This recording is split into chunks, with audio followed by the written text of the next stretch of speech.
বিসমিল্লাহির রহমানির রহিম। আসসালামু আলাইকুম।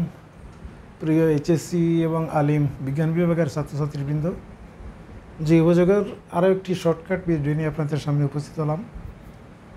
এই ভিডিওতে আমরা শিখব জীবাণুনাশক বা অ্যান্টিসেপটিক পদার্থগুলোর নাম কী কী হতে পারে, তাও অবশ্যই একটা শর্ট ট্রিক্সের মাধ্যমে। ট্রিক্সটা হচ্ছে ইফি বিসার জীবাণুনাশে হাঁটি ফেরাগাও।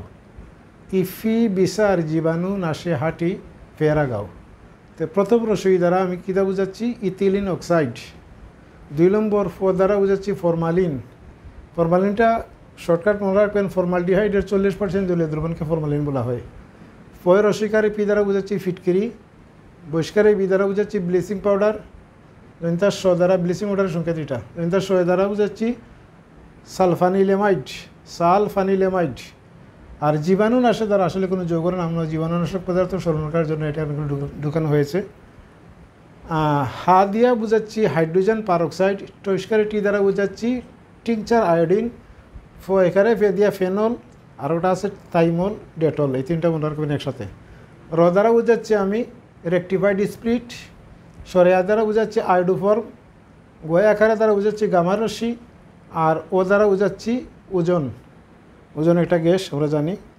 আর স্মরণ রাখবেন 70% ইথানল এবং 30% পানি ও অ্যান্টিসেপটিকে ব্যবহার করা হয়। অর্থাৎ আপনারা নিজেরা 70% ইথানল এবং 30% যদি পানি ব্যবহার করেন, তাহলে এই পদার্থটা যৌগটা কী হয়ে যাবে? অ্যান্টিসেপটিক হয়ে যাবে, অর্থাৎ জীবাণুনাশক যৌগ হয়ে যাবে। তো এই ছিল আজকে জীবাণুনাশক যৌগের নামগুলো শেখার টেকনিক। আশা করি আপনার ভিডিওটা ভালো লাগবে। আর এভাবে শর্টকাট ভিডিও পেতে আমার চ্যানেলকে সাবস্ক্রাইব করবেন।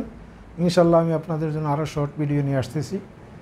আর ধারাবাহিকভাবে 2-1 দিন পরে ইনশাল্লাহ আমি এই টাইপ ভিত্তিক জৈব যৌগ আপনাদের কাছে নিয়ে আসব।